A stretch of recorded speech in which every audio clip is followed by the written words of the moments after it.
We'll move to, that starts at 7, or now it is 7:04.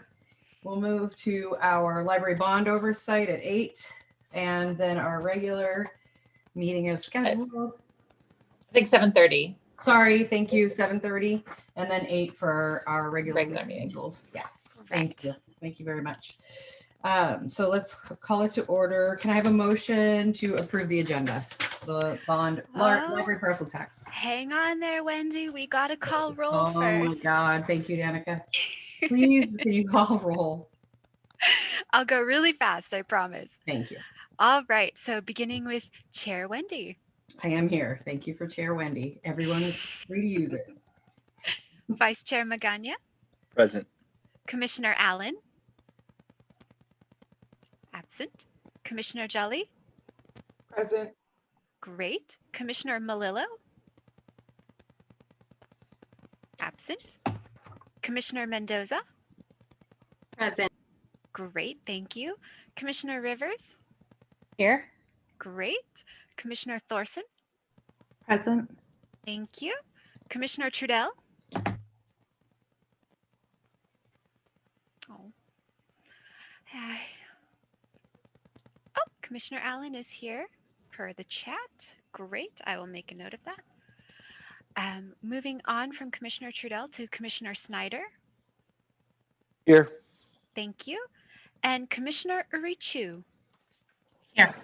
Great. Thank you. You have a quorum. Thank you. All right, now are we ready to move for, I need a motion for the agenda. Would somebody be willing to create the first motion? Here, and let me share my screen. Vice Chair Magana, so moved. Thank you. Can I second? I'll second. Michael Snyder, Commissioner.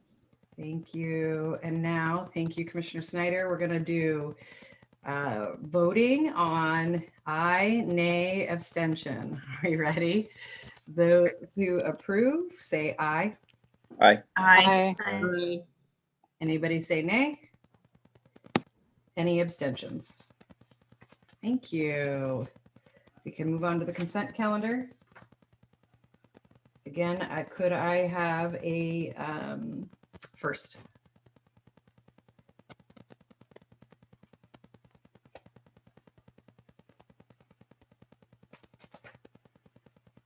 Right, I need for somebody to call. Am I doing that right? Let me ask.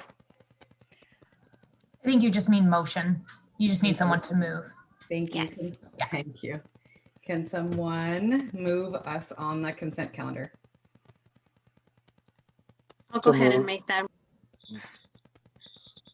Commissioner Snyder, so moved. Thank you. And a second? Commissioner Allen seconds. Thank you. And again, those that say aye, please do so. Aye. Aye. Aye. Aye. Anybody for a nay? Anybody for an abstention?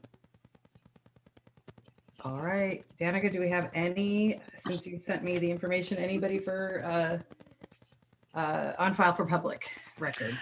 To my knowledge, no, I have not seen any new information or correspondence since we spoke. Great. Are there any speakers that wish to comment on any agenda item?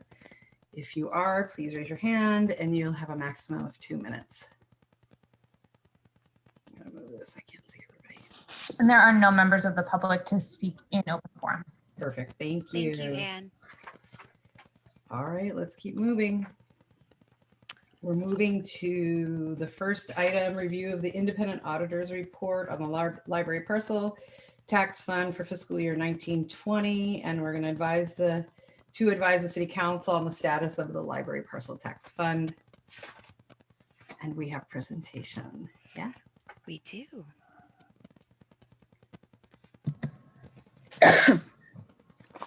Andrea, are you ready? Yes, thank you.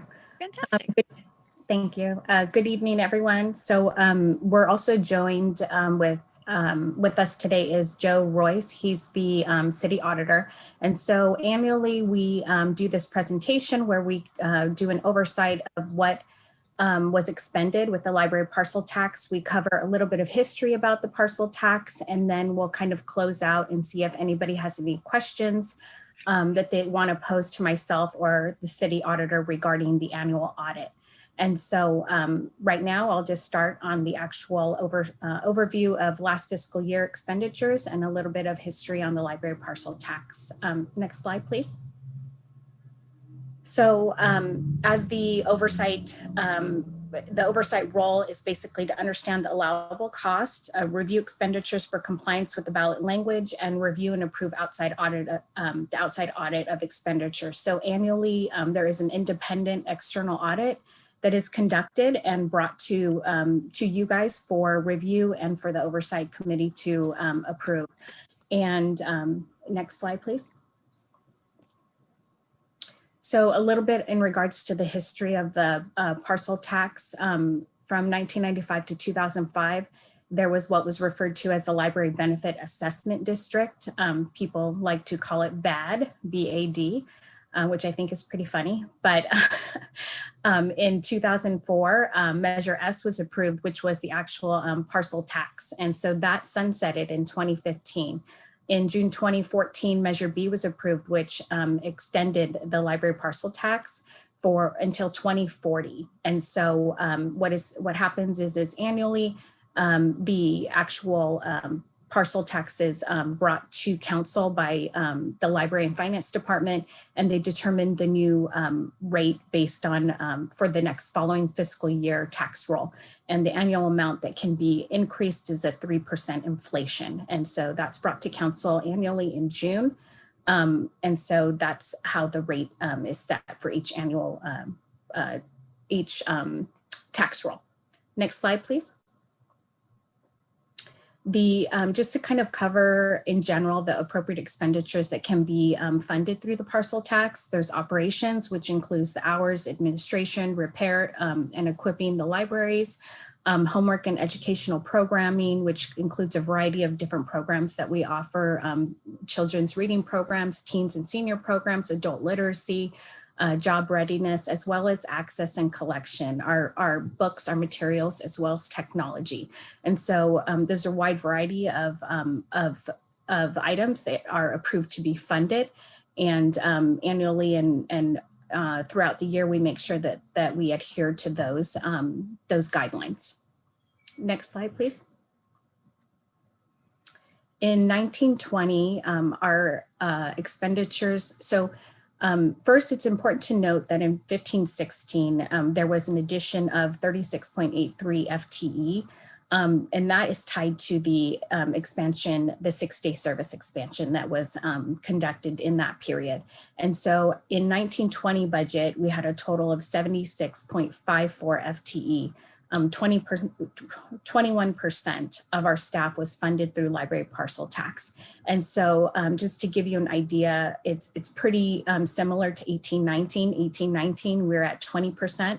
So annually, we're pretty consistent with the 20% being funded through the library parcel tax. In the 1516 model, when we first expanded to the 6-day, there was an annual kind of review where 20% of the original funded positions were shifting back to the general fund, and that shift was completed in 1920. So there's no further shift to the general fund of any positions that were originally added as a result of the 6-day expansion. We also purchased books and materials, including e-resources. We paid for some annual fees and software upgrades.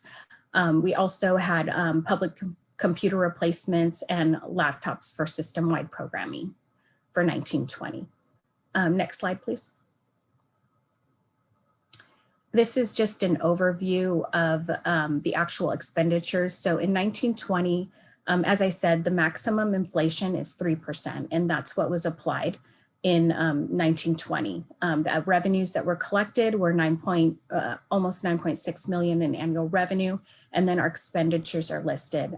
Personal services, over $7 million, our materials, almost 2 million, our non-personal 1.5 million, automation projects, almost 700,000, and then our annual audit, external audit, and then intergovernmental. And so a lot of times there's questions from commission asking about what does intergovernmental mean? And so intergovernmental is basically the debt service that the library parcel tax fund has to pay for the city hall debt. And so although we don't occupy that building, we do fund half of an HR department position related to recruitments. And we do also get billed a portion of what's called the central services. So for example, finance department, and we use their services for payroll and for accounts payable and for accounts receivable. So we have to fund some other portion, a smaller portion or percentage to cover the overhead associated with City Hall. And so that's pretty much what that intergovernmental amount accounts for, is that City Hall debt service for although we don't occupy the building, we still have to pay some percentage for those central services. Next slide, please. This is just the general balance sheet. It talks about our beginning fund balance. So basically in 1819, our ending fund balance was 8.7 million. And so that's our beginning fund balance for 1920. It adds in our total revenues, which is our actual parcel tax plus our interest earnings from the city's pooled cash. And then we have our total expenditures.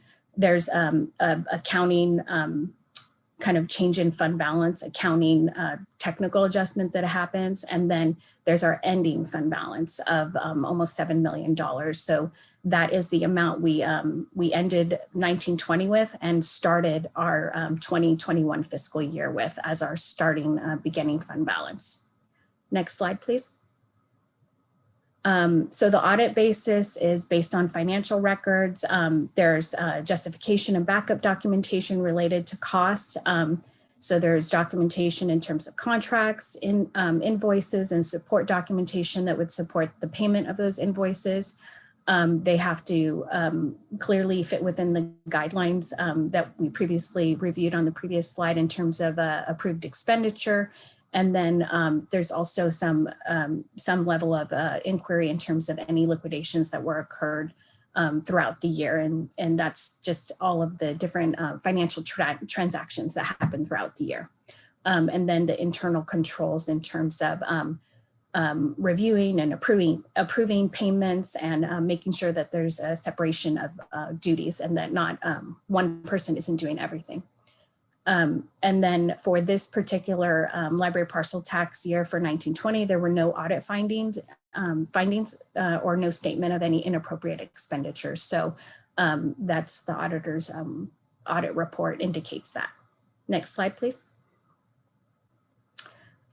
So that is the end of the presentation.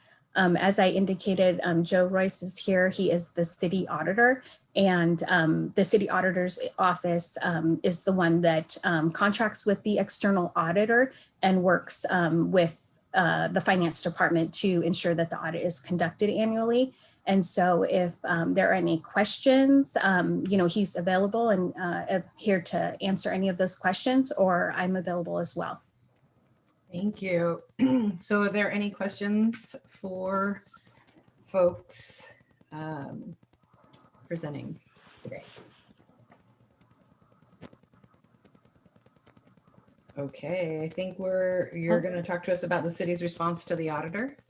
I just wanted to say thank you for putting that together. It was very clear and concise, and I think that's why we don't have any questions. So thank you. Good. I mean, I know it's exciting stuff. Thank you, Commissioner. So nice. Anyone else? All right, Andrea. Okay. So then are we going to direct our attention to the city's response to the auditor? Is that? Yeah. So then there's a memo, a draft memo that is from you, the chair, that is detailing and outlining that information. So there is, in addition to that, there's a memo from the director of finance as well as from Jill, jointly signed. And so that's considered the management letter that is the city's response to the audit. And so In circumstances where there are findings, the city responds to those findings and provides some additional information to try to clarify or try to discuss what may have happened in those situations. But in this situation, since we don't have any findings, it's a pretty generic response is what I should say, the management letter. And so that letter should be included within the materials that you guys have. Yep. We have that on both hyperlinks to the response and then the draft memorandum to City Council. Okay, perfect. Okay, any questions about any of that information within those documents? I don't want to jump in too soon, Commissioner. Anybody? Going once, going twice. All right. Thank you very much. I just want to make sure that we have the action to accept the auditor's report. And do we have a second to accept the responses, and third to accept the draft memorandum? Is that the full motion? I move to do all of the above. Wow, that was great, Commissioner. Commissioner Jolly seconds. Thank you, Commissioner Jolly. We'd like to have discussion. Thank you, Commissioner. Discussion before we go to a vote. All right, let's go for everybody who's ready to accept, say aye. Aye. Aye. Aye. Anybody for a nay? Any abstentions? All right, we accept and pass. Thank you. Wonderful. So moving on, thank you. Future meeting schedule. The next meeting will be, it's so strange to say this, but November 21st, 2021 at 7 p.m. 2021. Yes, please. It's one of those annual meetings. Yes, thank you very much. And then are we ready? Just remind me, do we need any, can we adjourn, or do we need any motions to adjourn? We can adjourn. You can declare the meeting adjourned. Okay, Yes. I declare the meeting adjourned at 7:22. Wonderful. Thank you, Wendy. Thank you, and everyone right. for your patience. We haven't- Goodbye. No, just kidding. Don't go. Right. Start till 7:30. Please don't ruin our quorum. Please stay. No, please don't ruin the quorum, please. So we have to wait until 7:30. You We don't do. actually. We don't. You don't. So we've noticed that the second meeting as starting on or about 7:30, but to immediately precede this meeting. And so you are within your rights with the Brown Act to start. All right, let's begin. I call it to All right, order. Danica, you take roll. I sure will. All right, going down the list once more. Chair Wendy, I am here. Vice Chair Magana, Present. Commissioner Allen, Present. thank you. Commissioner Jolly, Still here. great. Commissioner Malillo, I believe is absent. Commissioner Mendoza, Present. Commissioner Rivers, Here. Commissioner Thorson, Present. Commissioner Trudell, I believe is absent. Commissioner Snyder, Here. thank you. And Commissioner Urichu, Present. thank you. You have a quorum. You. Moving right along, can I have a motion to approve the agenda? So moved, Commissioner Allen. Thank you, Commissioner. Can I have a second? Second, Commissioner Thorson. Thank you. Any discussion necessary or desired? All right, let's vote. Aye. If you're an aye, say aye now. Aye. Aye. Aye. Nay, say nay now. And if abstain. All right. Thank you. Moving on to the consent calendar, can I have a motion to accept the consent calendar from the regular meeting of November 20th, 2019? That's also strange. So moved, Commissioner Allen. Thank you. Can I have a second? Vice Chair Magana, second. Thank you. Any discussion? All right, let's vote. Those that are in favor say aye. Aye. Aye. Aye. Any opposed, say nay. Any abstain? All right, let's keep moving. Any public correspondence since we talked, Danica? None that I have been made aware of. Great. Anna, is anybody from the public here now? Still no one. All right, we'll keep moving. We're moving into our discussion. This is an action item, of course, or review the independent auditor's report on the library bond projects for fiscal year 1920 to advise the city council the status of library's bond projects. And I think we have Andrea and Jenny to present. Welcome. Hi, good evening. With us is Joe Royce, the city auditor, so he'll be able to address any specific audit questions. And then also is Lisa Valerio, and she can answer any specific project related questions that might arise related to the bond funded projects. So annually, we bring the expenditures from the prior fiscal year forward and have a discussion about those, as well as the annual audit by the external auditor. And so we'll review those through the PowerPoint. After we're done with the PowerPoint, we'll review the questions that were previously presented, and as well as the answers that Joe had provided or worked through with our external auditor to get, and then also address any additional questions. So at that point, I'll hand that over to Joe. So I'm going to start now. Next slide, please. So in terms of the oversight role for the bond funds and the use of the bond funds, it's the understanding of the allowable costs that are approved to be funded through bond funds, review of expenditures for compliance with the ballot language, and review and approval outside audit expenditures. And that's the annual audit that's completed. Next slide, please. So a little bit of history. In 2000, Measure O was approved, and 211.8 million of general obligation bonds were approved to be sold. And so those were sold in, throughout the years by the city based on the city's project needs. And so these bond funds are restricted for the purchase of property, construction, improvements to libraries, So no administration or staffing can be funded. And so typically bond funds do allow capital project management staff to be charged to them. But new in 1920, the city no longer allows that we charge those positions to bond funds.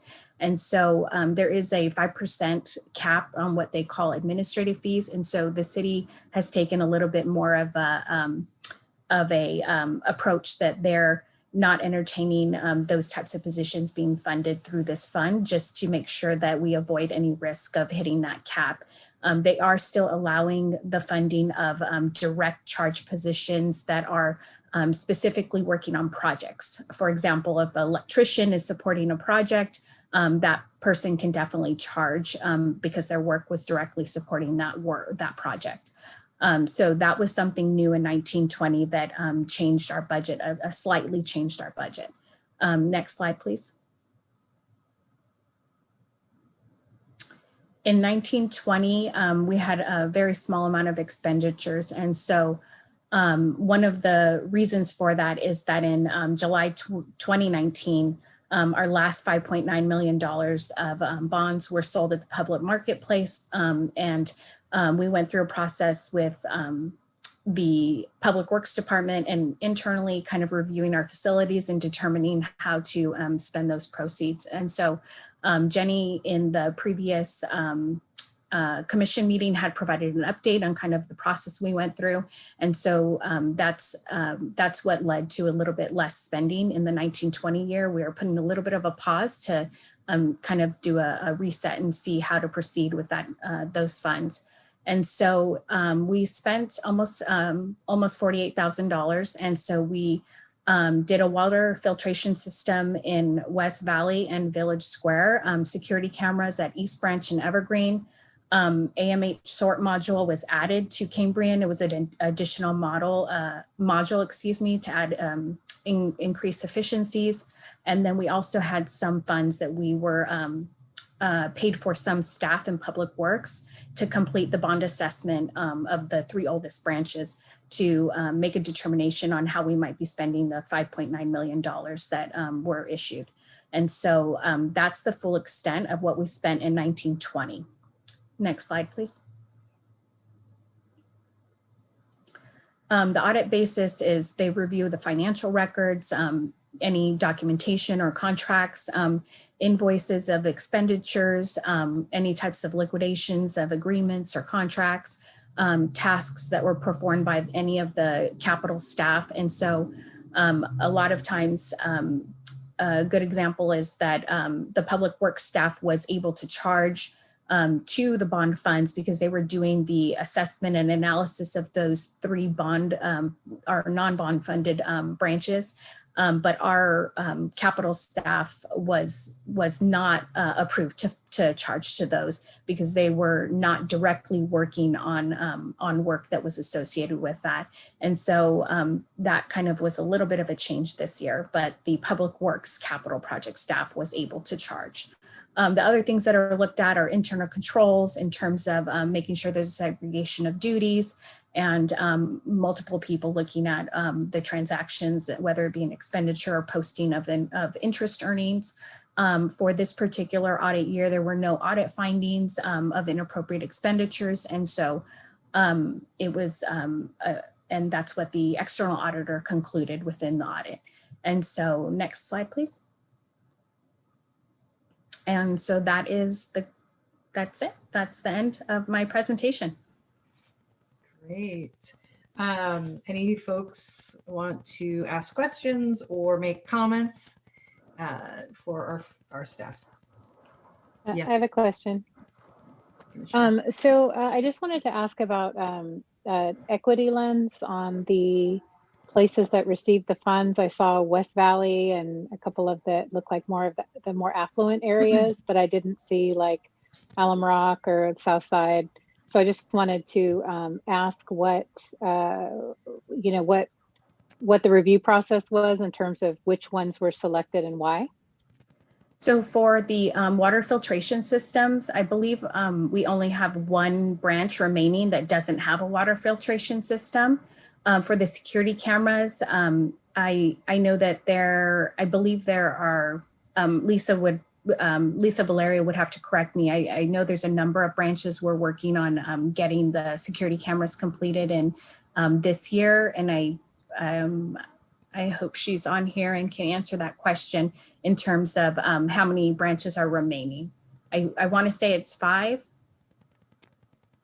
Can we go back to that slide just so we can see, because it went by quickly for me. I know I saw West Valley, but Evergreen. yeah, I mean Village Square. Yeah, Evergreen. Those are all pretty affluent and so, areas. The other thing that I was going to say is that it's important to note that that the security cameras have been being installed kind of over the past couple of years, and so I'd have to double check in terms of the prioritization of the installation of all of those. Okay, Yeah, thank you very Lisa's much. not. I'm sorry. Good evening. Oh, hi, my name is Lisa. Lisa. Hi. I didn't want to interrupt Andrea. So the water filtration systems, as Andrea mentioned, all our libraries do have them. West Valley and Village Square were the last 2 libraries, with the exception of Mount Pleasant, which is our bridge library. And that's the remaining one that does not have a water filtration system. For the security cameras, we have a remaining of 10 sites that do not have security cameras. We are in the process of working on 3 sites. The remaining sites are Rose Garden, Cambrian, Edenvale, Pearl Avenue, Berryessa, Vineland, Calabasas, Willow Glen, Village Square, and Mount Pleasant. We are currently working on Willow Glen, Cambrian, and Edenvale as the next 3 sites for the surveillance cameras. So majority of, more than half of our libraries already do have the surveillance cameras installed. Thank you. And I Okay, was just good.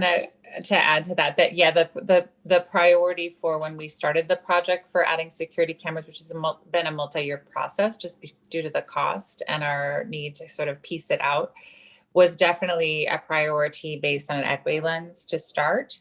And so that's why you'll find that most of the branches that we might equate with neighborhoods that have higher need have already been addressed. I think that in terms of the sort module, that's specific to Cambrian because it was the only branch that needed that specific module, whereas the other branches, almost all of our branches actually have a functioning automated materials handling system. Okay, great. Thank you. Yeah, it's a good question. Thank you. Other questions or comments?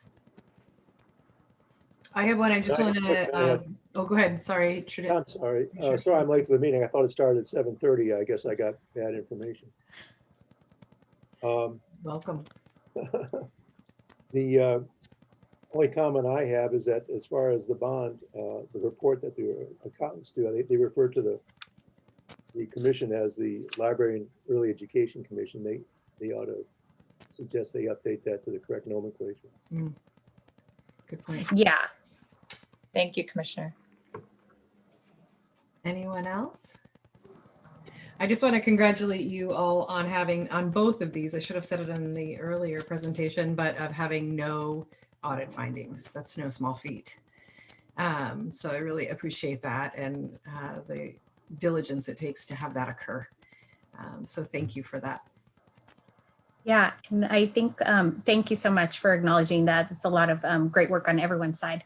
I think the next slide is going to go into the questions that were posed and the answers that were received from our external auditor. And so Joe Royce is here if there's any additional questions that anyone wants to pose in regards to the audit. And so one of the questions was in regards to if the audit was impacted by COVID. And so basically all the test work that they typically complete on site was completed remotely. And so Joe, can you clarify what OFAS means, that acronym? Sorry, I don't know what that means. It's some internal financial systems, but really what the big issue is that normally during the audit process, as Jeannie and O'Connell or MGO, they basically camp out in the finance department. They have staff on site, and so when questions arise, they can just go talk to the accountants there. Everything was done by Zoom or email, and everything was slowed down. And so much of the work with these projects and then a number of the other bond projects were just slower this year. It's just remote auditing is a challenge, is really what it comes down to. So it did delay the process. Great, thank you. Any other questions or added questions after reviewing? I'm happy to take on any of these specifically if you want any further explanation or if you want to go through them as well. I did want to point out, it might be on the next page, there was a question in regards to the sampling, I believe, if we're okay to go to the next slide.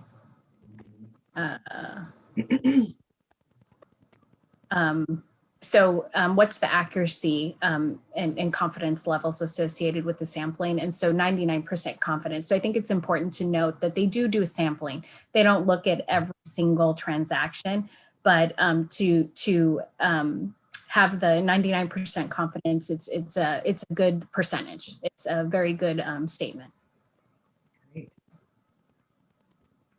Yeah, on that point, so they developed their sampling technique by getting an understanding. And in the previous presentation, Andrea talked about internal controls. And so they really get a good understanding of the systems in place in the city in terms of how payroll is managed, how timesheets are managed, what have you.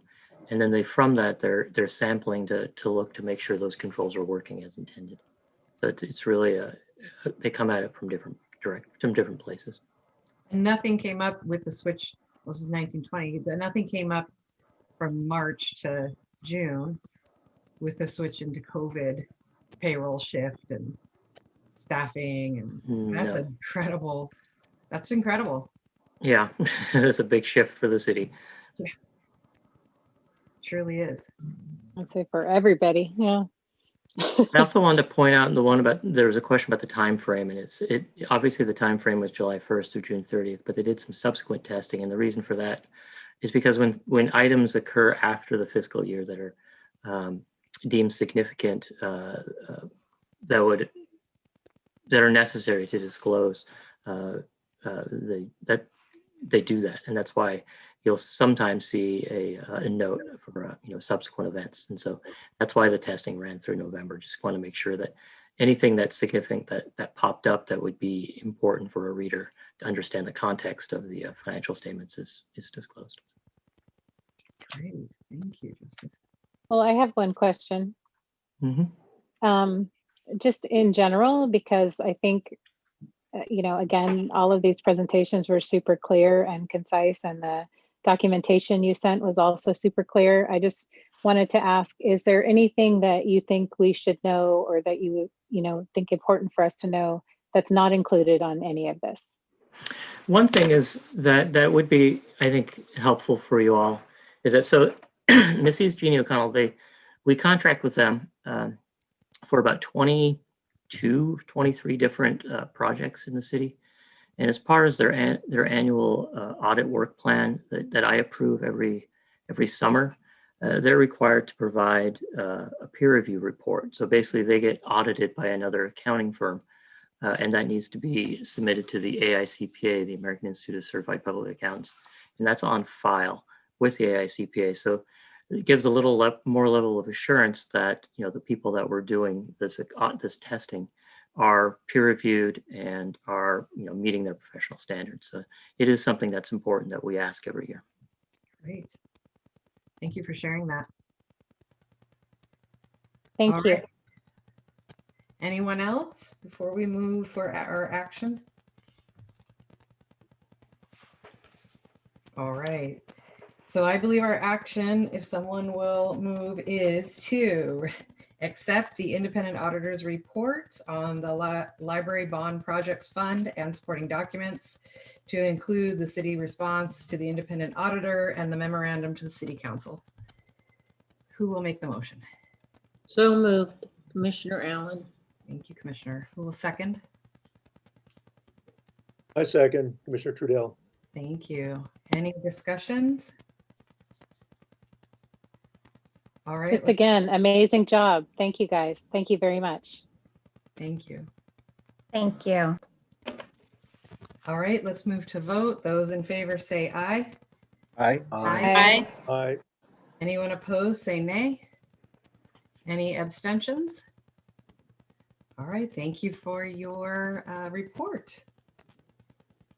We will have, this is an annual meeting, so the next meeting will be held November 21st, 2021 at approximately 7:30. We're going to adjourn this at 7:42. Thank you. Thank you, everybody. Take care. Thank you, Joe. Shall we get on to the third and final round of Library Jeopardy? Oh, Alex. Okay. Can I just say that I actually would very much like to play Library Jeopardy? That sounds wonderful. It does. Really? It does. All right, here we go. Into the home stretch. Let's call the meeting to order. And Danica, can you take roll, please? If I unmute myself. Okay, one last time. Chair Wendy, I'm here. Vice Chair Magana, Present. Commissioner Allen, Present. Commissioner Jolly, Present. Commissioner Malillo, absent, Commissioner Mendoza, Present. Commissioner Rivers, I'm here. great, Commissioner Thorson, Present. Commissioner Trudell, Present. Commissioner Snyder, Here. and Commissioner Urichu. Present. You have a quorum. Wonderful, thank you. Can I have a motion to approve our agenda, please? Also moved, Commissioner Urichu. Thank you. Can I have a second? Second, Commissioner Allen. Thank you. Any discussion? All right, let's vote. All in favor, say aye. Aye. Aye. Aye. Opposed, say nay. Abstentions?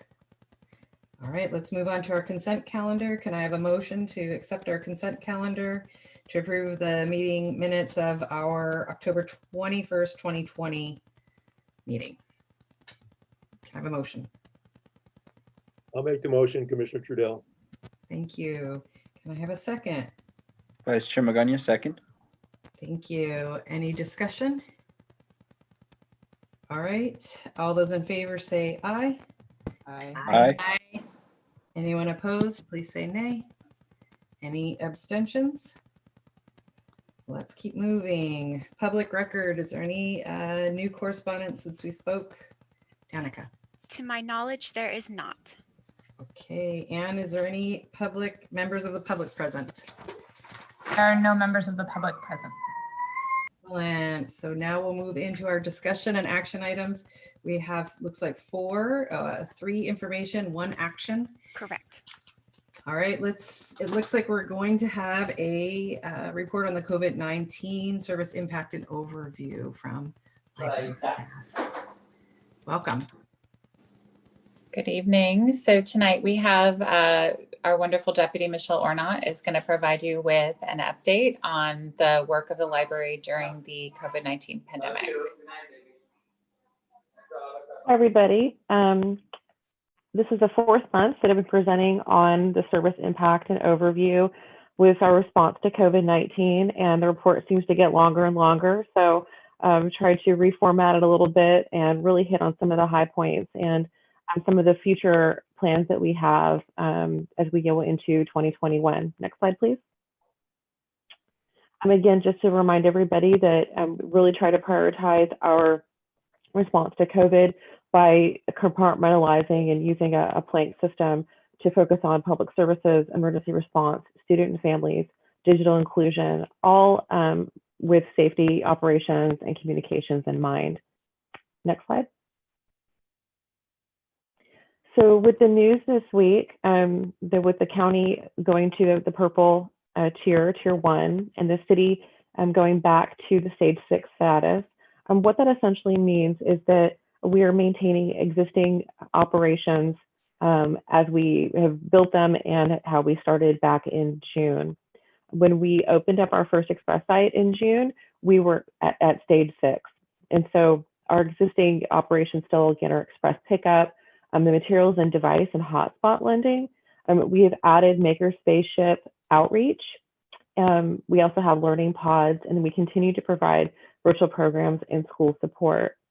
We work in partnership with the emergency operations team and the safe workplaces team to vet our programs and also to ensure that all the safety protocol is followed and that we're doing things in a really measured and proactive cadence.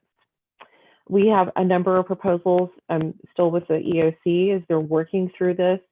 We've had site visits at a couple of locations with our EOC to really figure out what the tech access will look like in certain locations, to see what lobby access would look like, and how we can move forward with that.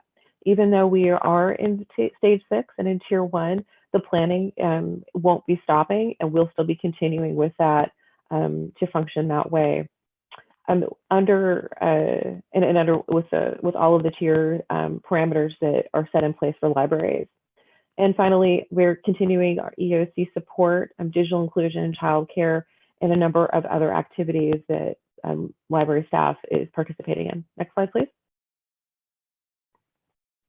So the couple of highlights here on our access and information support is our virtual programming is still growing with over 40,000 participants so far.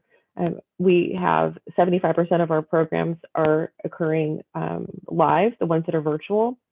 And we're still seeing a huge increase and a sustained increase of usage of our ref chat and mail interactions. So that isn't going away, that's for sure. Additionally, we're seeing growth in our express checkout with the number of patrons we're nearing almost 100,000. And we have about an 85% fill rate for holds that people place. So the team, with the work that they did to reduce the hold limits and to try to purchase materials that popular and on demand, are really trying to keep that turnover rate pretty high to meet the demand. And also the Hotspot checkout program is going well. We've got over 1,000 hotspots that have been checked out, and we'll talk a little bit more about that as we go on. E-materials access, again, still seeing high usage with our e-materials and consistently adding new e-titles. There's a team that works on monitoring that to ensure that people don't have to wait too long for their e-materials. And surprisingly, I'm still seeing huge usage of our e-magazines. We triple checked the numbers this morning. There's a 727% increase in the usage of e-magazines in, I should say October, not September. That's my mistake. But from October of this year to last year. And also we're finding too that our e-card usage is sustaining basically about in the 70 percentile of active users. So people who get the e-cards are using them. And that's been sort of true throughout our time that we've been offering the e-cards. Next slide, please. So I want to take a pause here and I want to introduce our literacy program specialist for early education. And I've asked her to come. Her name is Deborah Leola Baza, to talk about these next two slides on the work that she and Early Ed are doing for the Family, Friend, and Neighbor Caregiver Support Network, and then also for early education. Deborah? Hello. So we are really excited to launch the Family, Friend, and Neighbor Caregiver Support Network in January 2021.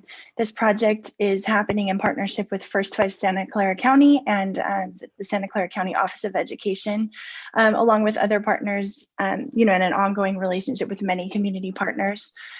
So the target audience of this program is license exempt caregivers.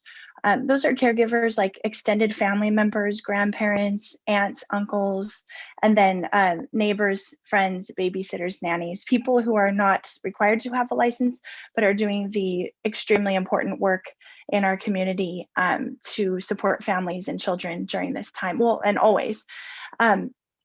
So the pilot program will be running from January through June, and we aim to provide a unique pathway for each individual who is enrolled. We are able to support up to 50 FFN caregivers with computer and internet training, along with free devices and hotspots. We will be providing first aid and CPR certification, child development training and workshops, early learning resources and supplies, and one-on-one support to support them through not only the activities that this program will offer, but just in general, their experiences. And one extremely important element is giving them access to a community of other caregivers. So our goal is to provide a platform for them to speak, to advocate for themselves, to advocate for them, for each other as an FFN community. And right now we're currently doing heavy outreach with our partners all over the city of San Jose and the county of Santa Clara, and we're recruiting. So I'm really excited to report that as of this evening, we have 12 people signed up out of 50. So I think that's pretty good. We're getting there. Moving forward, the plan is to really, if all goes well in 2021, to start really thinking about the future pathways for people who do want to pursue childcare licenses. And of course, I want to mention that all of these FFN caregivers will be connected to the First Five Quality Matters community. So that just it opens so many doors for them in terms of getting access to resources and what they need. So are there any questions about the program?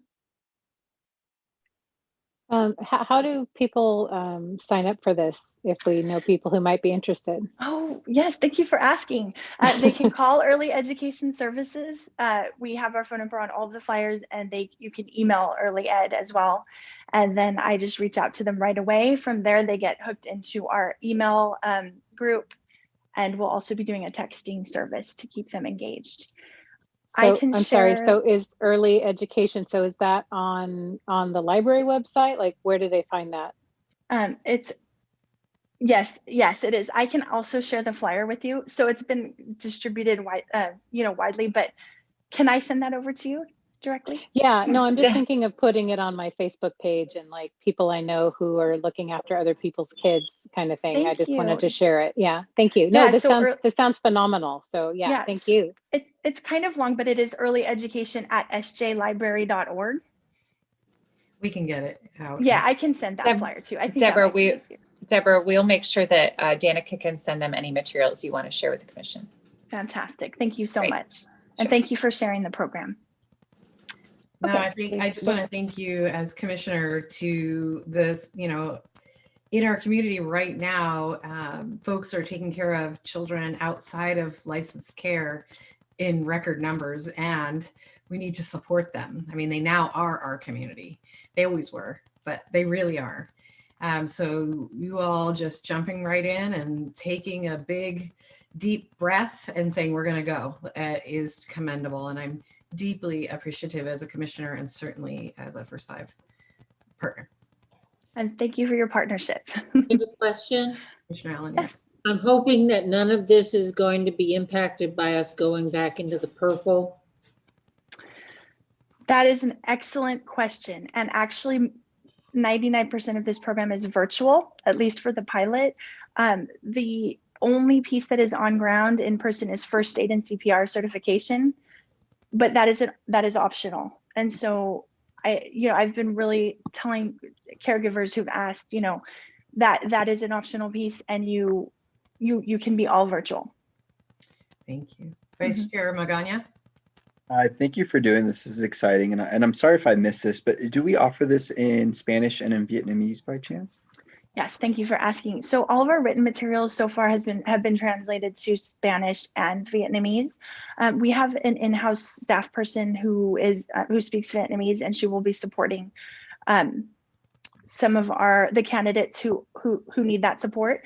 We are also bringing on a Spanish-speaking staff member to do heavy support with our Spanish speakers. Thank you. Wonderful. Thank you so much.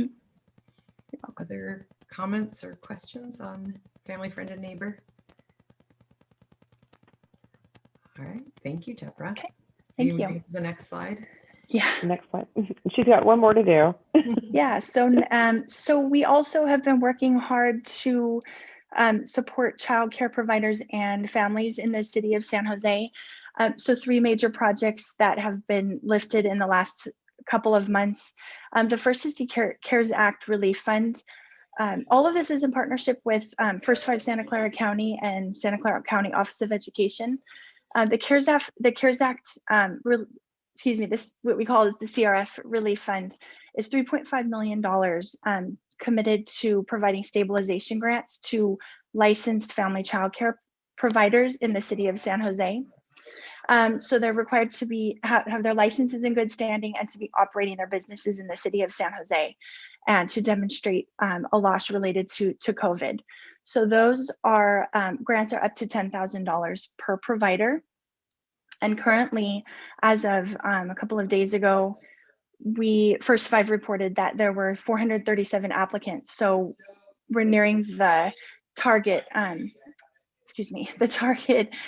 for 444 providers in Santa Clara County, which is what the county was actually funded to support.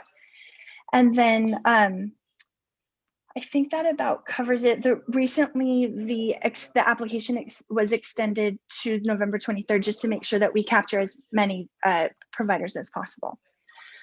Also, the community development block grant has opened, and that is the application process is currently open. That was $1 million committed to providing childcare scholarships for qualified families with children under 5. And so at this time, First Five has received 67 applications. And it looks like they're still working on following up with some of the others, but keeping that application window open till November 23rd to ensure that we're serving as many families as possible. And last but not least, this project is still in the works. Oh, yeah. No, go ahead. I'll call on Commissioner in a second. Why don't you finish through Okay. the block grant and then I'll. Okay. So the CARES Act Coronavirus Relief Fund going through Santa Clara County Office of Ed, this is just under $1.4 million committed to converting part-day Head Start programs to full-day Head Start programs for up to 340 San Jose students in San Jose who are qualified. So low income, unsheltered, those with disabilities, and those in foster care. Additionally, the program aims to provide calming kits and to provide access to the inclusion support to the Warm Line Services service. Perfect, Deborah. Before Commissioner Rivers, why don't I just give a little quick, because I know we were going to give you a report today for this, but we weren't able to. Just some quick clarification. I think we're up to 72 applications for the scholarship program. We did close that one at November 13th, so that one is closed. We have enough applications. The 3.5 million, $10,000, we're close to having about only 25 more spaces available as of today. And then we're going to close that, of course, on Monday, so that those programs will definitely meet the target for all of those. They all become part of Quality Matters. Those children in the scholarship programs are placed in those family childcare homes who receive the stabilization fund as a part of an economic strategy to just not pay back bills, but keep the business moving forward. And then the coronavirus for the Head Start programs, there are about 17 programs, about 200 children across the county that the County Office of Ed is standing up as full day. Okay, that you wouldn't have known that, Deborah, so I'm just helping you. I'm throwing you one out, okay? Thank you. Commissioner Rivers, please. So I'm just thinking about people I work with who have kids at home, but we are basically being forced to go back into the classroom, even though the other districts are not. And several of the teachers and staff members have kids. They're older than 5, but school age. And because additional library sites that we are looking at right now is our educational park, Tully and Berryessa. Those are the 3 that we're looking at going forward. Currently, we have our learning pods at Mount Pleasant, Hillview, Allen Brock, and somebody can chime in here and tell me the other one that we have. East Branch. Thank you, East Branch, because East Branch started, I believe, on November 2nd. So thank you. Next slide, please.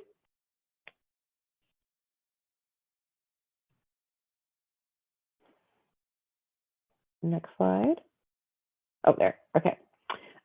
Public hotspot lending. So as I said before, we have our public hotspots they're now circulating through all of our express locations, and we're also partnering with community-based organizations to refer about 400 vulnerable community members and to pair them with those hotspots. We're also doing additional outreach with our Maker Spaceship through our emergency operations approved tabling and outreach plan.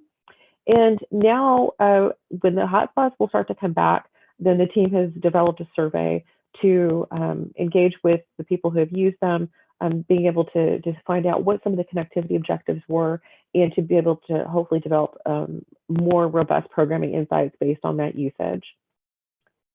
Next slide. And lastly, what's next? And we decided to focus here on SJ Access, which is our basic umbrella program for everything digital literacy, digital inclusion. And so we have a couple of interesting events and partnerships that have developed over the course of the last just few weeks in some cases. So the Maker Spaceship will be doing more dedicated hotspot distribution events. So far, we have had 85 of those hotspots checked out at community-based locations in high needs neighborhoods since that started on the 28th. This will continue through the 18th of December. Also working with CalWorks to give away refurbished devices. That will begin on November 30th. It's about a 5-day program. And the important part of this is that there will be a virtual digital literacy training course that's also part of that component with the device giveaway. And brand new is an HP device drive. We're partnering with HP in partnership with the Library Foundation to collect Windows-based laptops. The great thing about this program is that HP is going to refresh and donate back all of these laptops. They're basically turning them into Chromebooks back to SJPL, and then they're going to be distributed for our program participants to own. So if you have your laptop sitting at home collecting dust, you're using them to put your other laptop on so you look good on Zoom, figure out something else to put that laptop on and donate it at any one of our express pickup locations. But we'll be accepting them during the normal hours of operation beginning December 1st. And to remind you too, coming up this December, hopefully they'll all be completed. We'll have the expanded outdoor Wi-Fi access at 9 of our locations. And then finally getting into 2021, we have a second phase, or next phase rather, of our Apple partnership program. And we will have iPads for circulation that will be preloaded with digital literacy curricula. And they're going to start at a few sites at Alum Rock, Educational Park, Hillview, Seven Trees, and Tully. And then we also have iPads for Coding 5K that will have Swift Playgrounds, and they'll be part of a virtual Coding 5K program. And that'll be interesting because kids get to take it home, use it, and then also engage virtually. And that's my update. Thank you, Michelle. That's great. All right, commissioners, questions? So I'm so sorry. Can you go back? I've forgotten what I was going to ask now. to the slide. Let me see. Which one was it? No, it was further back. I said I could ask later and thought I would remember, but I didn't. Can you go? It was further than that. Oh, yeah. Okay, I remember now. Thank you. So for the educator library cards, I just wanted to ask, and this is totally personal, but I work for the Santa Clara County Office of Education, and the school that I teach at is in Morgan Hill, but I live in San Jose. Would I qualify for one of these, or do you have to teach in San Jose? Does the school have to be in San Jose? I believe with the current way we have it structured, it is for San Jose, but Lauren will be giving an update on all the joint school library card partnerships in the next presentation. And I think she's gonna be able to talk a little bit more about that. Okay, all right, thank you. Well, just because the Santa Clara County Office of Education is in San Jose, I thought it might work, but I will ask her. Thank you. That's an interesting notion though. I like that. Any other comments, questions? If I may, this is Vice Chair Magana. First off, thank you so much for all the hard work that y'all are doing. I feel like I've been talking about the great work that y'all have done so much, whether it was plugging the tutoring in our board meeting or talking about the partnerships we have at the California Latino School Board Association panel that I was on. I want to say thank you for that. When it comes to the makerspace, just events, I don't know if that's what you would call them, is there kind of a calendar of when those are going different places, or is there a way that different organizations might be able to sign up to host makerspaces in different parts of the community? That's an absolutely great question. Yeah, Michelle, I'm happy to share that we do have a website up, and we will, in our follow-up with the commission, we'll make sure to share the link that chronicles the Makerspace Hotspot tour plan. We're calling it a tour because we all miss going to concerts. And with that, we'll share the pertinent staff information for who organizations can get in contact with to ask for the SHIP to visit a CBO. Given COVID restrictions and concerns about contamination and wanting to protect our staff, we are prioritizing organizations that are serving those that are in highest need and that can ensure that we have high turnout at those hotspot distribution events, just to make sure that we're really having a high impact when we do take the SHIP and our staff out. So understanding that, we'll make sure that everybody has contact information. Thank you. Others? I also feel like every time you come, I'm consistently blown away by the tremendous amount of work you're doing on behalf of community. So I deeply want to say thank you. All right, Michelle, thank you. If that's nothing further, we'll move on to item B. This is going to be an action item. So folks are ready. It's to appoint a budget subcommittee. We're going to have a presentation about it or a conversation where we can appoint up to 5 commissioners to serve on the budget subcommittee and prepare the annual budget position message to City Council. I think Andrea is going to take us through that. Hi, so annually we come to the commission to request for volunteers to be on the budget subcommittee. And so that is what I'm here today, is to request who wants to volunteer to be part of the budget subcommittee. Last year I know Hillary and Tom Trudell, and I know there was one more person that's losing my thought right now on, we had 3 members on our budget subcommittee. And so we'll basically support working through the process of putting together the budget message to council once the library continues to move forward through the budget process. And so anybody that would like to volunteer?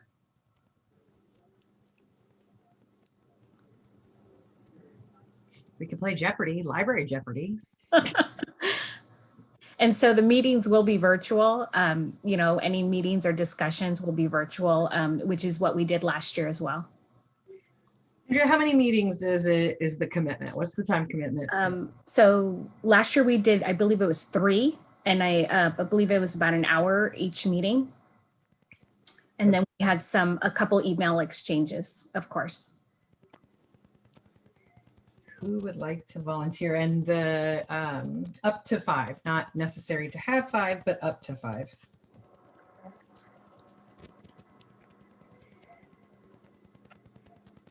Perhaps those who have done it before could speak to how fun and exhilarating it is, and not at all difficult, and very important. It is quite fun. I have written it multiple times. I have been a part of the group multiple times in the past 8 years. It is quite an experience. And if you're not familiar with the budget and all that goes into it, I highly recommend it. So I've done it. I did it, I think, 3 years ago, and it was a barrel of fun. But so I will do it again, just because I haven't worked with you and you seem amazing. So I will sign up. Thank you, Commissioner. Yay! There's one. Do we need another friendly party member?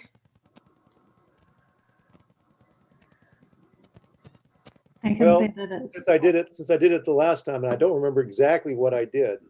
Obviously, I got to learn a lot more. So thank you, Commissioner Trudell. I'll volunteer. Thank you. Well, and Commissioner Mendoza, not here. Okay. I was gonna say I haven't done it, and so now that there's someone knowledgeable, right, to lead the way, I can volunteer. And thank you, Commissioner. It's excellent. Anyone else interested? This seems to be a popular item now. Going once. Well, I was going to say, you can always sign up the people who didn't show tonight, right? Isn't that the penalty for not coming, right? If only. Should be. Are there any? I'm kidding. I'm kidding. I'm kidding. Any other volunteers before we make a motion? All right, thank you, Commissioner. So I'll try to put the language together, and then the Commissioner can make the motion. The motion would be to, let's see, appoint Commissioners Rivers, Trudeau, and Mendoza to the Budget Subcommittee. Commissioner Jolly makes that motion. Thank you, Commissioner Jolly. Can I have a second? Trudell, Allen, second. All right, I'll take Alan since you're on it, Trudeau. How about that as the second? Discussion? All right, everybody in favor say aye. Aye. Aye. Anyone opposed? You have to go on the committee? No, I'm just kidding. Say nay. Anyone abstaining? All right, it passed. Thank you. Thank you. Thank you. Thank you, commissioners. This will be a really important year for us to be understanding and advocating for our budget. That is very true. All right, discussion items C, update on the library card school ID project. I think Michelle is going to take us through it. Or Lauren, sorry.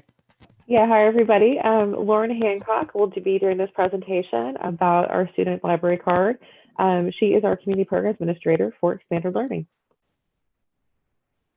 Hi everyone, can you hear me? Yeah? Yes. I see nods, perfect. Thank you, Michelle, and hello commissioners. My name is Lauren Hancock. I am the community programs administrator for Expanded Learning, and I'm joining this evening to provide an update on our student library card project. Next slide.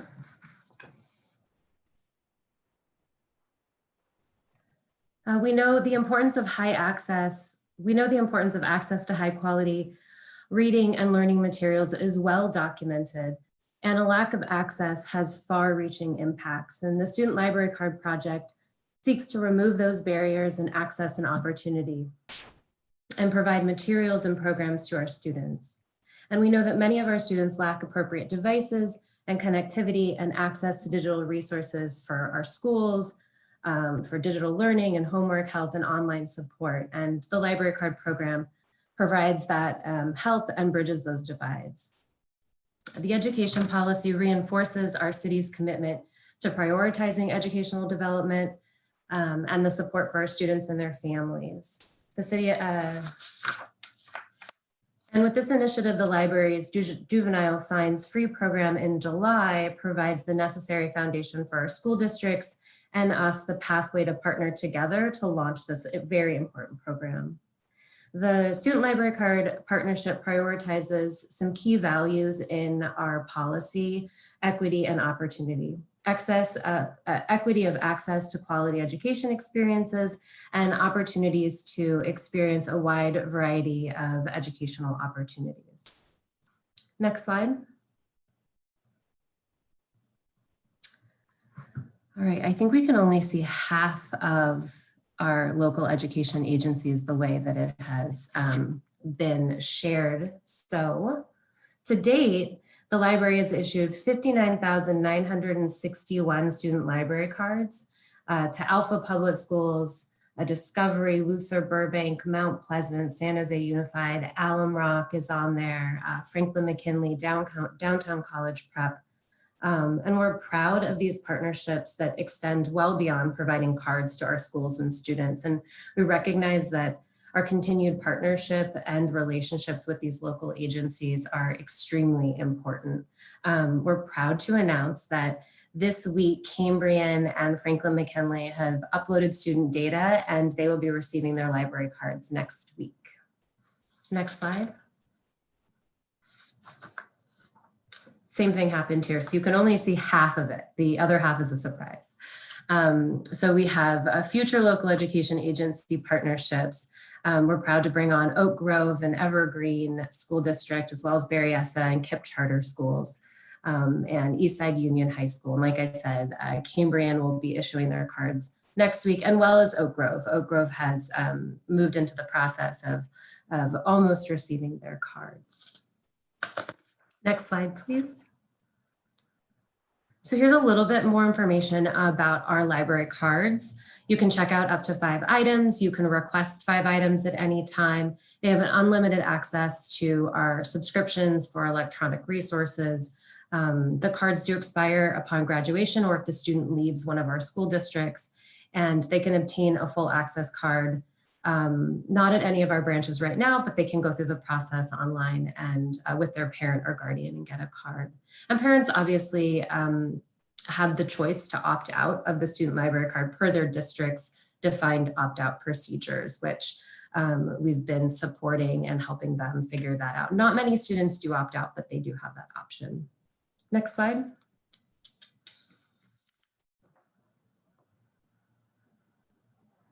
Oh man, the same thing happened here. Okay, so here's some information about the library circulation of teens, ebooks, and media. We've seen an exponential increase in usage among our children's and teens ebooks and e-media. And this chart shows the increase over a 3-year period of that with Overdrive and Hoopla. So we've seen an increase of almost 99% of streaming and downloading, and also an increase in the circulation of ebooks and audiobooks. Next slide.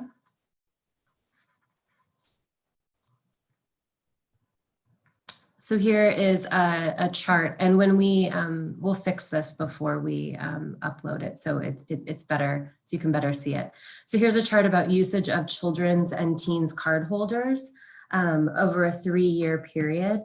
The number of children and teen library cards of physical materials has also increased since the inception of the Juvenile Fines Fee program in 2018. Physical materials checked out has increased 22.83%. Teen card and children's card holders have also an increase of over 93%. And this data is also included in the memo as well. Next slide. To further leverage student access to digital resources, in September 2019, the library entered into a partnership with Overdrive, providing a provider of ebooks and e-audio with 3 school districts, our Union, San Jose Unified, and Moreland. And we were able to provide access to students via the reading app Sora. Sora is a part of Overdrive's digital platforms that enables public libraries to share selections of their children's and teens ebooks and e-audio collections with local education agencies. Between September 19th and May 2020, the usage of ebooks on the Sora platform increased by 309%. And this chart shows that increase in monthly Sora checkouts over a 9-month period. Next slide.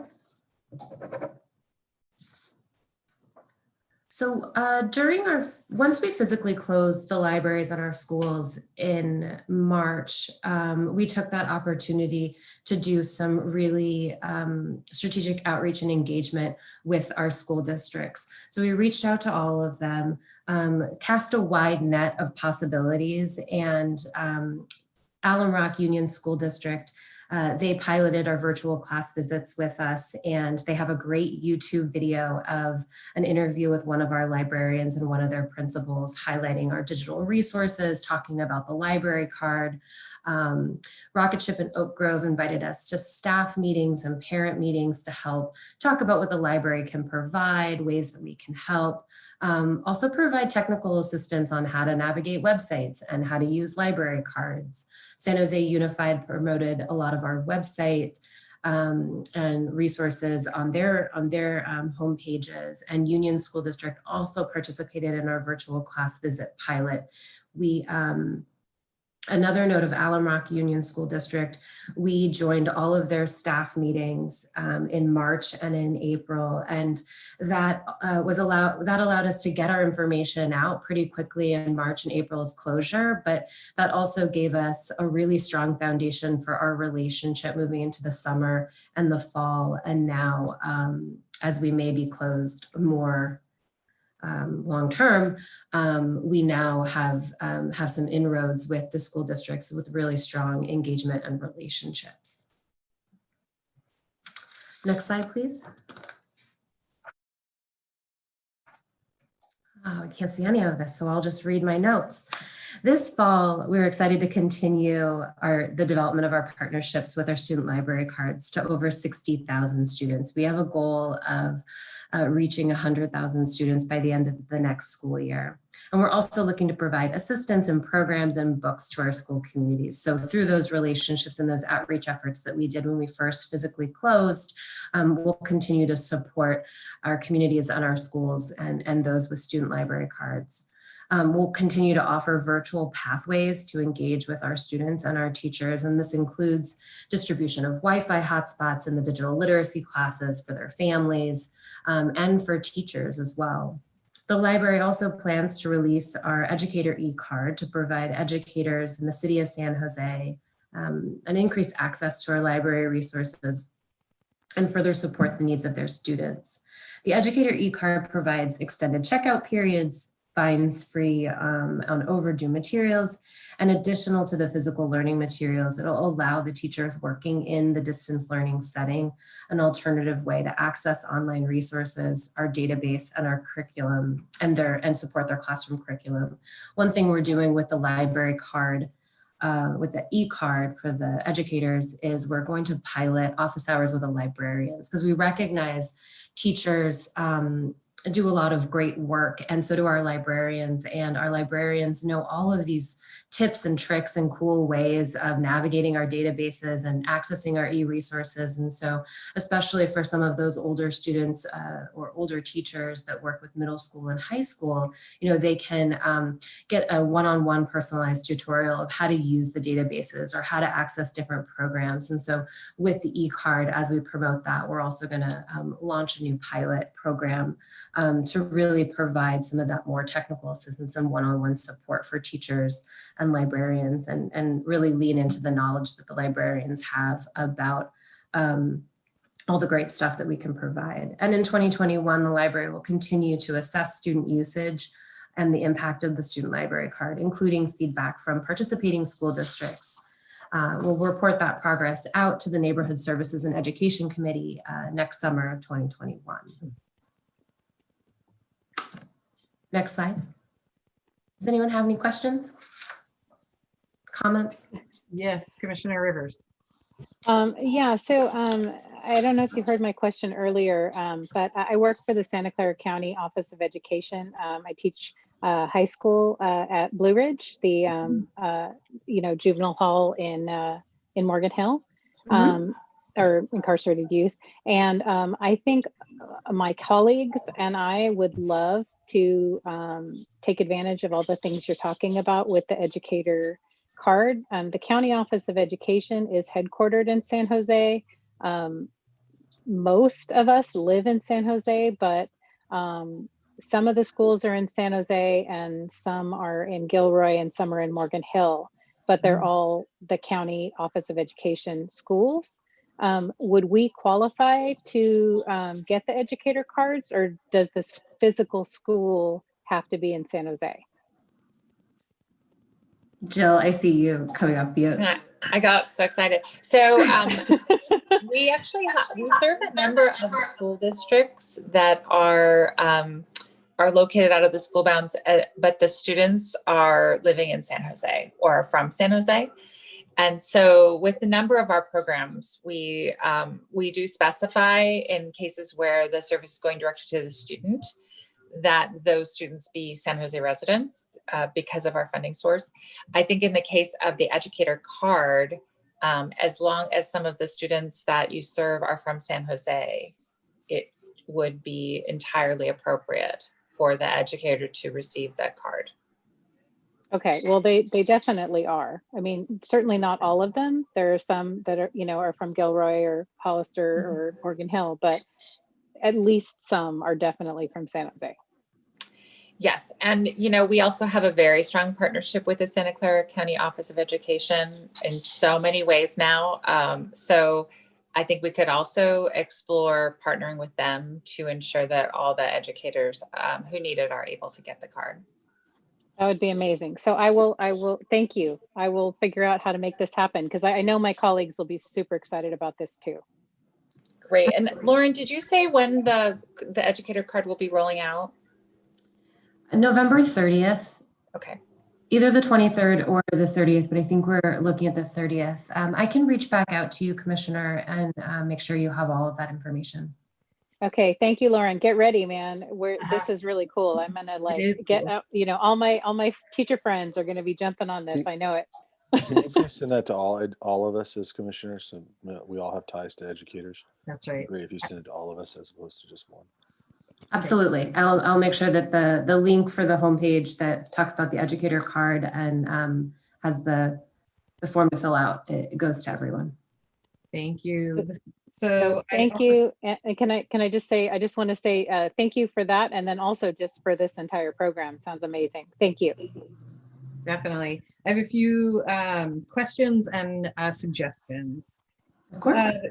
Question is, I'm sure like all of your partnerships with that have Jill just said more and more with the County Office of Ed, the County Office of Ed actually runs a lot of preschool programs. They state preschool and Head Start programs in the city of San Jose who have educators and who have families, and they are doing some virtual learning in their classrooms. So that's one thing to note in your partnership, perhaps not thinking about our preschools and schools as well. Second, I happen to know some people at First Five who also work with our early learning educators and the providers. We probably have about 500 providers in the city of San Jose, whether they're in center-based programs, in our family childcare homes. They are educators and they have families. They're all doing virtual connection to families in one way or another. Some of our centers are doing some virtual learning as well.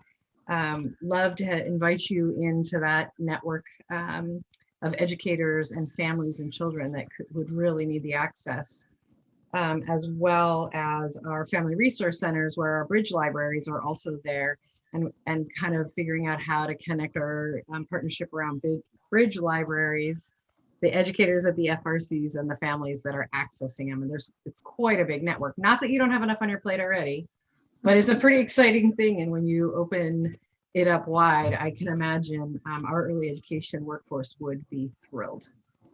So thank you for your great work. And I would love to connect you with some folks to invite you to Quality Matters. That would be great. Thank you. I would love to talk with them. I also think that Lauren's colleague, Araceli Delgado Ortiz, would be happy to jump into this conversation and ensure that we're reaching the right folks. I did have one more question. I missed Eastside Union High School District as a district that's being worked with. What's the status on them working with the student cards? Yes, they are on the list. They're slated to come on in late winter, early spring. Fantastic. Thank you. Of course.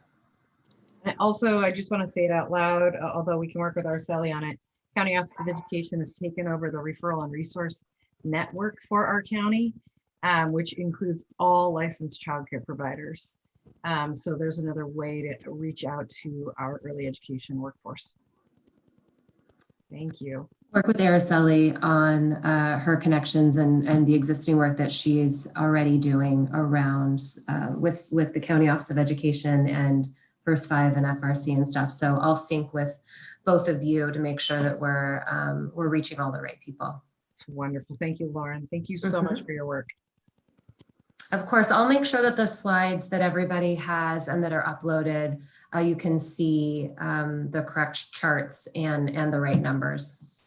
Agreed. And we do have your correct charts, Lauren. Just for some reason in the download process from SharePoint, they reformatted themselves. So I sent you an email apologizing for that. And I will apologize here to you now. So oh, don't worry. It's not like it's like coming off mute, right? Like it's just virtual. We're all friends. We can get through it. Thank you very much. Thank you. If we're ready, we're going to move on to the next item, information item. Michelle, I think, is going to talk to us about Friends of the Library update. Michelle, take it away. Speaking of friends, I love this topic. This is so great. It's the best segue ever. So for our last presentation tonight, I'll be talking a bit about the Friends of the Library and what's been happening with COVID and some ideas we have going forward. Next slide, please. So our friends groups, advocates and supporters, just like the Library Foundation is, and just like you all are. I think I see a commissioner on the bottom of that picture there. I just realized that, which is awesome. Most of with many different friends groups at our locations and our branches, and quite a few of them are formally organized and hold regular meetings and have boards, official web presences, a steady revenue from book sales and donations when those were allowed to happen. And And they convene and they connect at an All Friends meeting on the 5th Saturdays of those months.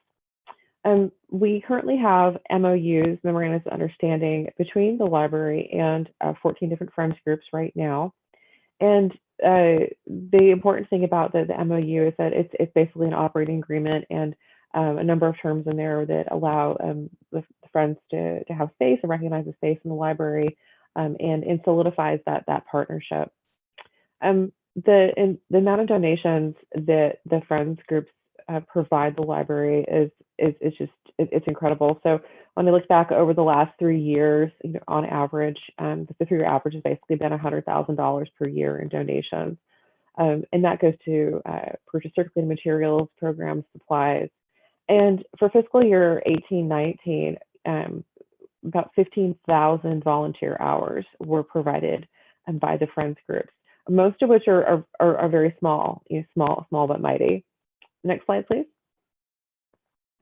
This gives you an example of some of the library friends groups have an online presence, and this is the Alum Rock Branch Library Friends Group, and they've taken a sort of a different approach to how they're outreaching to people, and they've taken a lot of the things that we do, whether it's education, digital literacy, and outreach, and really trying to translate that to what that means for them as friends and what they're hoping for the community and for the awareness that they try to raise about the library. Next slide, please. This was really fascinating when I started looking at all of the different programs that the friends groups support at the library over the course of basically since the beginning of COVID.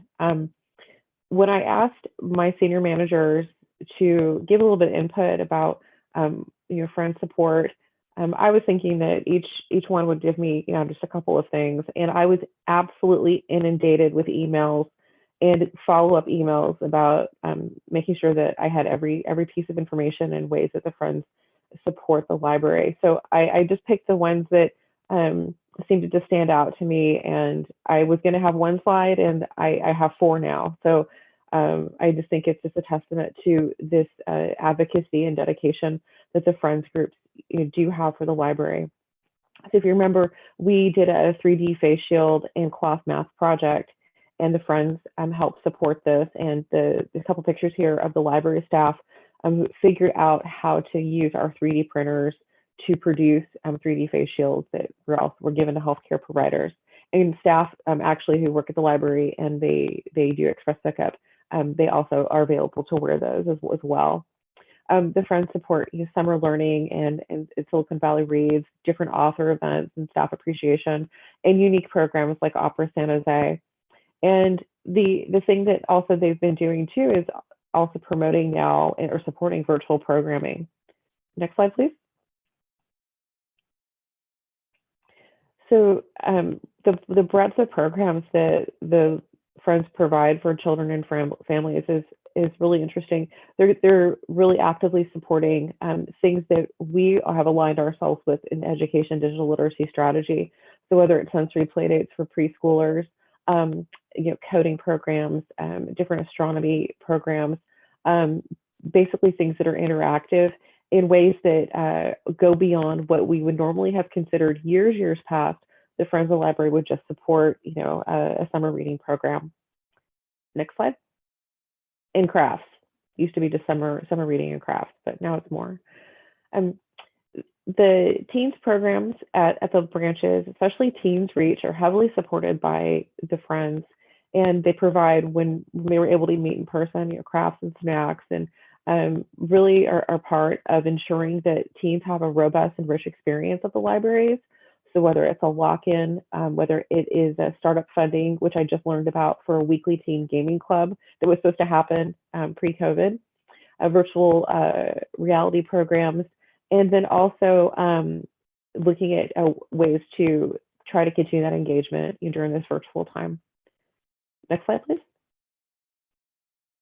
And the support for adults as well. Sometimes when we think about Friends traditionally, in years past, it's been about story times and children's programs and summer learning. But The Friends have really supported things ranging from the California Room exhibits to SJPL Works.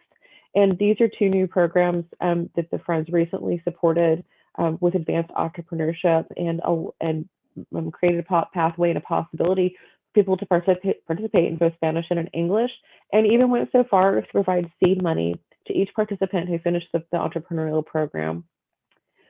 One of the Friends groups donated $1,000 towards Career Land High School so that somebody could get their diploma. And then they are participating in a number of other projects, whether it's a virtual, these are all virtual programs with sewing and crochet and flower arrangement, but making those things possible and making also kits that people can pick up and participate in those programs to use at home. Next slide. So, with the COVID, impact of that, it's been tough because we were more on track to get our volunteers back into our libraries, which means our friends. And when I met with the Friends groups, the All Friends, the last two meetings, there was this real desire to get back in the library. And then when we had our last meeting on Halloween, there was definitely a bit more concern and reservation, understanding that what we could potentially have predicted that was going to happen with the increase in cases. So the people who represent the Friends groups at the All Friends meetings and who hold those leadership positions with those groups very much are cognizant and aware of the safety of the volunteers and also the safety of the staff and the interaction and those protocols. We had an extremely productive conversation based on those conversations or those interactions. And we are actively working with our emergency operations group on what protocol for volunteers would look like to get back into the library. And then also we have some existing framework for tabling opportunities that we had done when we were doing the census that had been approved by the EOC. And so as a result of this and sharing that information, we have an ad hoc book sale committee that has come together and really focused on collaboration between sites, because as I mentioned before, not every site has a robust Friends group. And so the All Friends are now looking at ways to collaborate and to come together to try to support each location when it comes time to dealing and managing inventory of donated materials, and then also collaborating on the actual book sales. And then an additional thing that's come up recently too is an ad hoc technology committee, because the way that the Friends have communicated, in the past through a group situation, they've lost that space, and now looking at what can be done online in that virtual space. Next slide, please.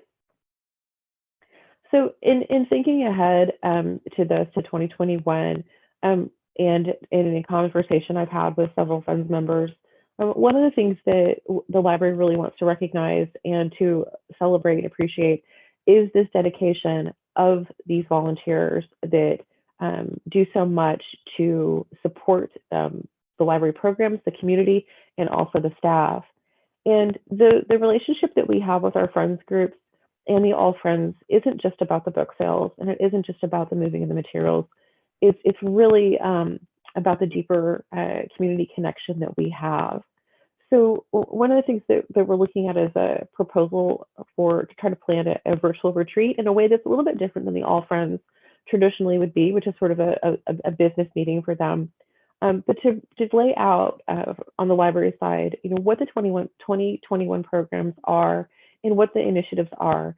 And since we know we're going to be in this virtual space for quite a while, how are we going to create significant volunteer engagement opportunities, similar to the way that we've seen the librarians engage with the student interns or the work experience folks doing different things virtually, but figure out how we can do that and bring people together. And this is a real opportunity to strengthen the Friends groups in a way that maybe we wouldn't have had the opportunity before, pre-COVID, because business would have been, as sort of more as usual. And so I think it's really important, in 2021 that we think about the intentionality of this. And I've got a number of library staff that are that are excited to think about, well, how they can share maybe their volunteer networks and share the things that they do virtually, and to come together to do a bit of a retreat and to think about what the plan is going forward. Next slide. Okay, that's it. Thank you, Michelle. Thank you again for all of your work. Other commissioners, do you have comments, questions?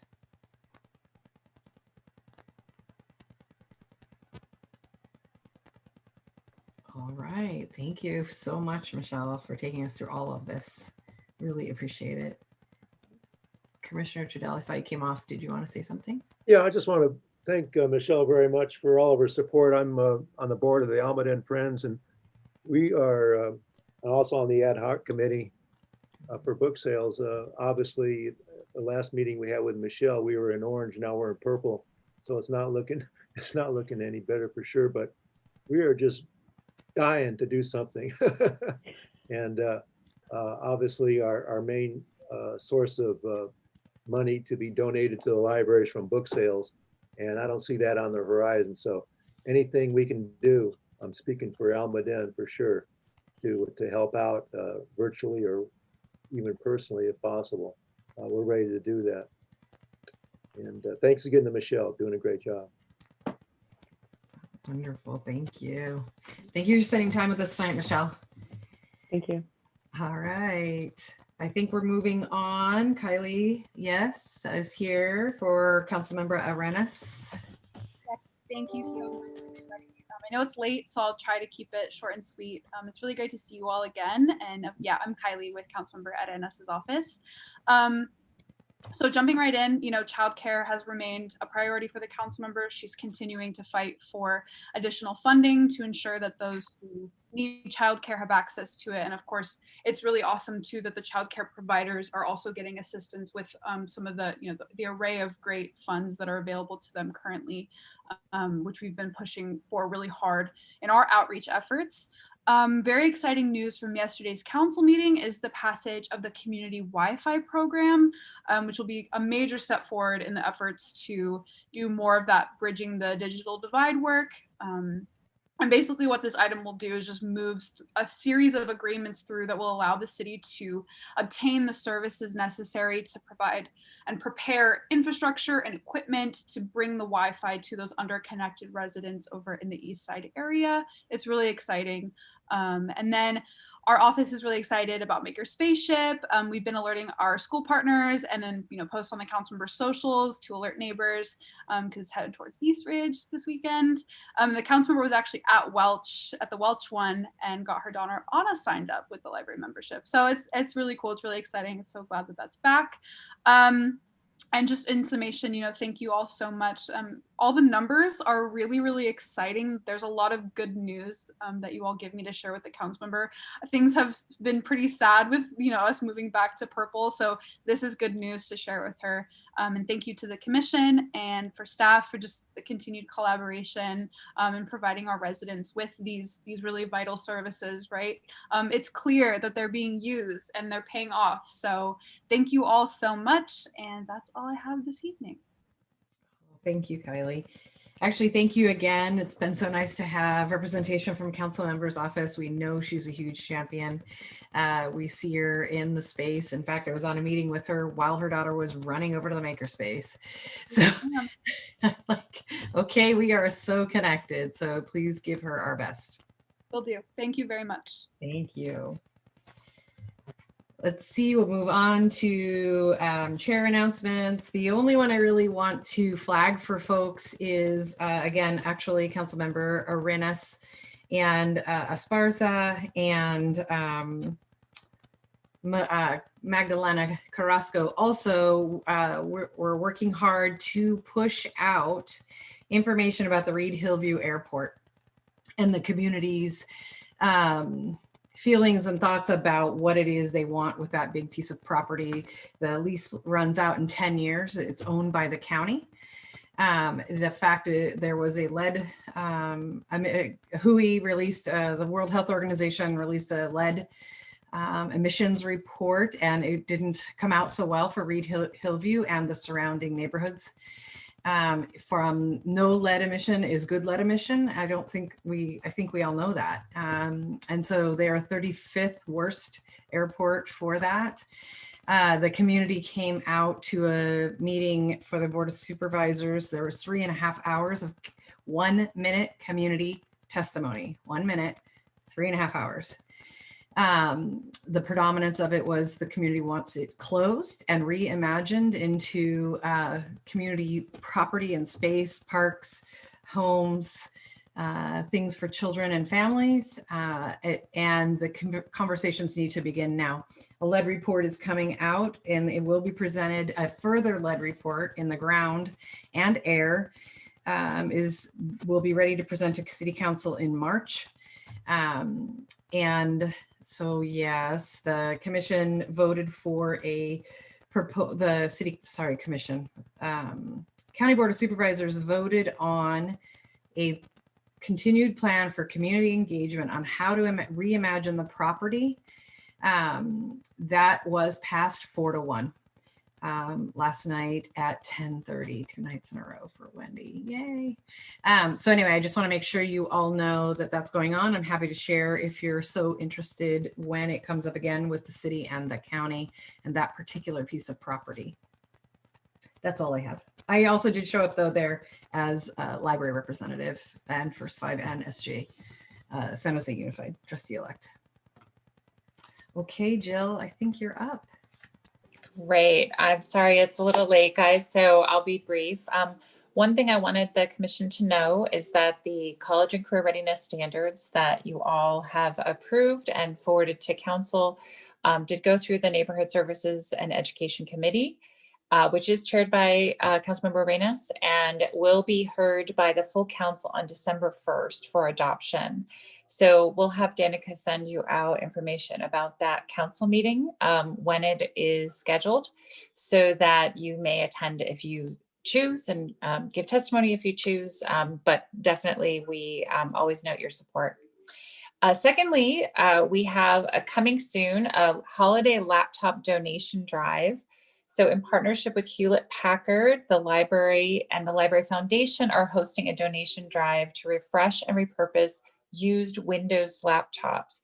This will take place at any of our SJPL Express pickup locations Monday through Saturday, 1 to 6 p.m. from December 1st to January 9th. So if you know anybody who is looking to refresh their technology through the holidays and might consider donating their older laptop to be refreshed by HP and then donated to use by our students, families, and other library program participants, please spread the word.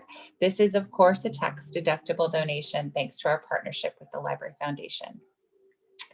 Also, a couple of other events coming up. Our 8th annual Local Lit event. This has become, it started as kind of a grassroots thing and has now become kind of a favorite local literary scene event. You are invited to attend. It will be on Sunday, December 6th from 2 to 4:30 p.m. And this year, of course, they're trying to make it into a virtual environment. Typically, it's at the King Library, but we will send out more information about that when it's available. You can follow it on sjpl.org/locallit. And then lastly, we are also extending the whole world of reading. Typically we do summer learning. We did spring into reading. We did an awesome October book giveaway for Halloween. And this year we're doing our first ever virtual winter reading event starting on December 13th. We're going to launch a reading program to provide participants with reading goals and online activities similar to summer reading. It'll also include storytelling contests with written and comic categories. The program will be open to all ages and will conclude on December 31st. That concludes my report. Thank you. All right, we're moving on into comments and announcements. I don't believe we have youth commissioners. I know we have people going to youth commission. I'm not sure if anyone has anything to report from youth commission attendance. If not, we can move on. Okay. Then meetings attended as commissioners by commissioners. Any commissioners want to report out? So I went to the All Friends meeting as a commissioner, and I managed to get myself back on the email list. Somehow I had dropped off. But that was really cool. And, you know, it's already been talked about, so I won't talk about what happened there, but it was, I was really happy to be back on their calendar so I can go back to attending the meetings. Great. I didn't attend any meetings, but I wanted to extend congratulations to our chair for being a board member elect for San Jose Unified School District. Yay. Thank you. And thank you for all your advice, Commissioner Allen, in the campaign. Thank you. I get to work with Vice Chair Magana in another way. I'm so excited. Others for any commissioners as commissioners and meetings? Commissioner Trudell has his hand raised. Oh, he's so wonderful. Thank you. Go. Yeah. Geez, I guess I must be losing. I can't remember what I wanted to talk about. Disregard. Did you go anywhere that you wanted, as a commissioner, that you wanted to share with us? No, just, oh, I know what I wanted to talk about. We were talking about communication with all friends. Basically, we use what the heck is it called? To talk to each other. We can't use them anymore because they're, the biggest problem we were having was replacing Yahoo. Yahoo is not letting friends get on there anymore. Yahoo groups. Yahoo Yahoo groups. As of December 15th, it'll be shut down. So we're using something called MeWe.com, which is supposedly very user friendly. So we're using MeWe for communicating among all the All Friends groups. And I still have yet to check it out. I'll have to get on there. But if you're interested or curious, just give it a shot and see what it looks like. That's about it. That's the high point of our last, aside from trying to do an outdoor book sale during COVID, that was the high point of our discussion last meeting. Thank you, Commissioner. Anyone else? All right, I'm going to keep us moving. San Jose Public Library Foundation Board. Love to hear any comments, questions from our commissioner. So we had our latest board meeting earlier today, and it was packed with content. Michelle presented yet again earlier a similar presentation to what we saw tonight. And then we also heard about SJ Aspires, also similar to some of the presentations that we've heard as part of the commission. But it's really nice. The foundation is working on some short videos to share impact stories with donors and supporters. So we got to see one of those with the principal at Overfelt High School on the SG Aspires program, which was really great. I had mentioned last time that the foundation has been focused on moving donor stewardship and retention online. And so that work is continuing. As has been mentioned previously, with the foundation is supporting the laptop donation drive. And another thing to mention, there's going to be a library email blast for Giving Tuesday to support the Library Foundation. So please share that widely. The foundation will be a great source of funding for the library in the coming year, especially as we don't know where the city budget will be going, and it will likely be fairly tight. So definitely make sure to share that with any contacts you have. And the library has been doing such excellent work during this time. It should be really easy to get people to contribute. And then the foundation has also been working on strategic planning. So that's going to be a major focus of this coming year. And so they're in the process of getting together a group to brainstorm and eventually having a committee focused on that. And then finally, the organizational budget was approved for this coming year. So lots of good things going on. And the foundation board will be meeting 5 times in 2021. Thank you. Thank you. Thank you for sharing. All right, moving right along. Of course, we have our where you want to see information for upcoming opportunities. Are there any items for future commission agendas that folks would like us to consider? It's probably because it's late. It's good. If not, we'll keep moving. The next meeting is January 20th, 2021 at 7 p.m. So I personally want to wish everyone a safe, different, happy double sets of holidays coming up. I hope you and your family are well. And I thank you all for your service, certainly to our community. Finally, if anybody else, we will adjourn. That's it. Good night, all. I've got 6 more meetings. Stop it, Michael. 6 more I meetings. was like, after wait this. a Don't be second. awful, Michael. Gee 6 whiz.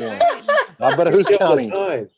For 8 a second, years. I thought you had meant 6 more meetings this evening. No. 6 more for library. That means we have commission. 6 months to get the council to change the rules to allow you to be extended. Yeah.